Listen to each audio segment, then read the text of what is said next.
So what is up, guys? Nick here, helping you to master your technology. iPhone SE versus Samsung Galaxy S9 speed test. I'm sure you haven't seen this nowhere on YouTube. Let's go ahead and begin the boot up test in 3, 2, 1.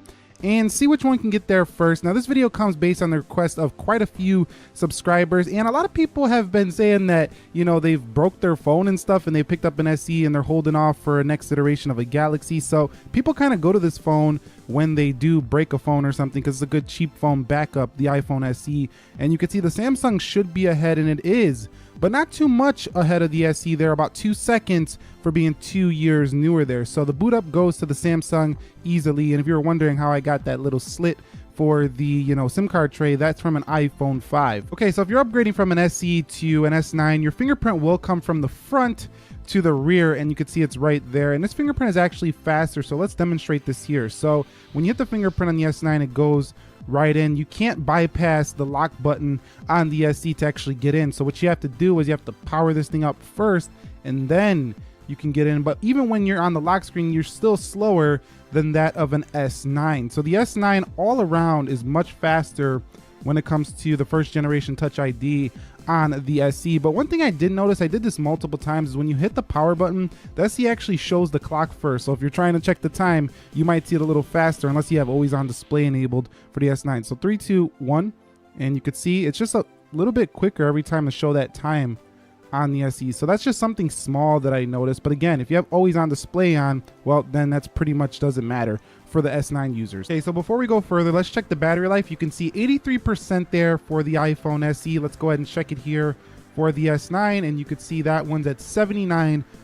So keep that in mind, 80% here, 83% on the SE, and 79% on the S9. For when we hit the end of this video, we're going to recheck the battery. We're going straight through on this test to see which one drains more throughout these tests as well. Okay guys, so we have arrived at the application portion of the speed test. You can see everything is closed out. I have them in cases now because there was a slip fest before. I tried this 2 times before we were here. I'm going to do commentary because people said they didn't like the music last time. Let's go into calendar, and you can see that's first for the S9 coming home. Let's go into the clock, and you can see first on the S9. Let's go into the calculator. And first again on the S9 slightly, let's go into App Store, Play Store. That's the Galaxy S9 coming home. Let's go into Instagram. And that is the Galaxy S9 again. Let's go into Twitter. And we have a win there for the Galaxy S9. Let's go into the weather application, and we slipped again here, even with a case on it. Let's go into weather. And you can see that's the iPhone SE. The Samsung weather is always slower than the iPhone series. Let's go into the Amazon. So if you like to check your weather fast, you might like the iPhone, but the OK Google thing is pretty nice for the Galaxy S9. Let's go into eBay, and you can see you're shopping first again on the right. Let's go into Appy Geek, and you can see Appy Geek opens first there on the left. Got a little noti right here, a little notification, but still it was first on the left. Let's go into Snapchat. Ooh, that was close. You're gonna have to call that one for me down below. YouTube, and YouTube opens first on the right. Let's go into Subway Surfers, and wow, the SE just not playing around today. Not playing around for the small boy. Let's go into the Pac-Man, and Pac-Man game again. What is going on, S9? 4 gigs of RAM, twice that of the SE. What are you doing? Snapdragon 845, what are you doing? Okay, so the SE takes down the S9 in both Subway Surfers and Pac-Man. Let's go into Dead Trigger 2. Graphically intensive game. Again, just bumped the camera. Again, iPhone SE taking down the S9. And you can see this is the SE again. And we're still waiting, and now you're playing the this is disappointing for a flagship from 2018 being taken down in the gaming department from a 2016 model. Let's go into Geekbench, and you can see Geekbench maybe slightly to the SC, I think slightly there. Let's go into Internet. Samsung Internet, one of the most popular internet browsers on Android, opens first over the SE, and Adobe Clip. And Adobe Premiere Clip on the right over the SE. So it looked like the Galaxy S9 was faster in most of your single core applications, but the SE is still shining in the gaming department. And let's go ahead and run them backwards now just to see if there's any reloads on either. Multitasking, you could see Internet.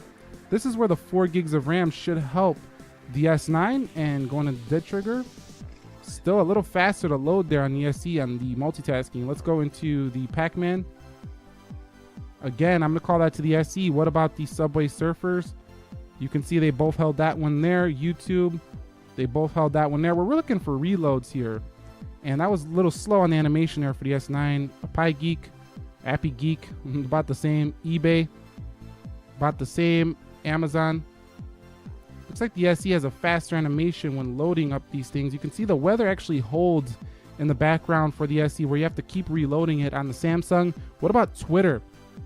And you can see that animation speed for that multitasking is just spot on for the iPhone. So you've seen right there a slight reload for the S9, App Store, Play Store, and calculator. Now do keep in mind the S9 is on 1x animations. Let's go into clock and SE holding it again, and calendar and SE again. So the SE with the 11.3.1, the latest update that's on this phone, still a very fast phone here, even though they're going to update it to an even faster version in the SE2. Now I want to see if those games were actually a fluke, because you know that was kind of weird to see that the SE was winning basically every gaming round there. So I close out the applications. Let's do this gaming round one more time, and you could see, is it a fluke? No, it's not. The SE again. The SE said, shut up, Nick. Okay, let's go to Pac-Man right now. And let's see what happens. Okay. So the SE's not playing around today. Let's go into Dead Trigger 2. And you could see, again, this is disappointing, Samsung. If you see in this video, Samsung, get it together. Okay, guys, so let's just quickly run a video render here. I did, shoot the same video on both of these devices of my dog really quickly here.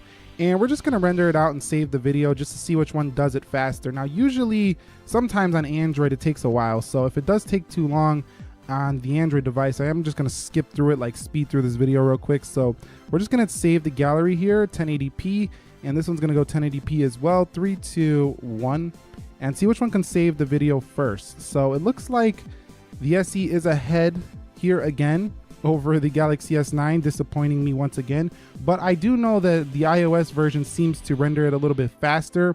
But this is the software that I use on the day-to-day. So this is a real-world experience for me, because I actually use Adobe Clip to render out video on a phone. This is my go-to for the mobile devices. If I'm not on an iPhone, I do use iMovie over there. But if I'm on an Android, I definitely go here. So this is pretty bad for the Galaxy S9 losing to the SE on this application. So Adobe developers, you got to get this one together. But I think that it's just kind of crazy how this phone is beating up on the Galaxy S9 in some areas. And you could see, I'm just going to cancel it out because it's taking too long. But you can see that the iPhone SE was faster in the video render test. All right, guys, so you can see the Geekbench scores are in 2478 single core iPhone SE, 2305, 4466, 7762. So in the benchmarks, the SE basically is being matched to the Galaxy S9, a little bit of a higher score there. This might be higher, it's just a little bit hot now because we're running these tests.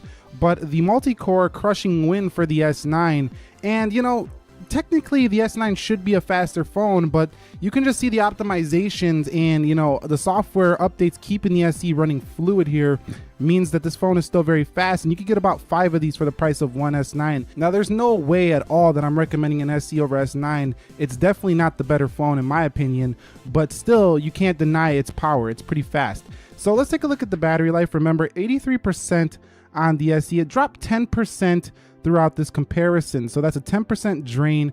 The Galaxy S9 went from 79 to 72, so a 7% drain, so about a 3% difference, which couldn't be a big difference throughout the day. So definitely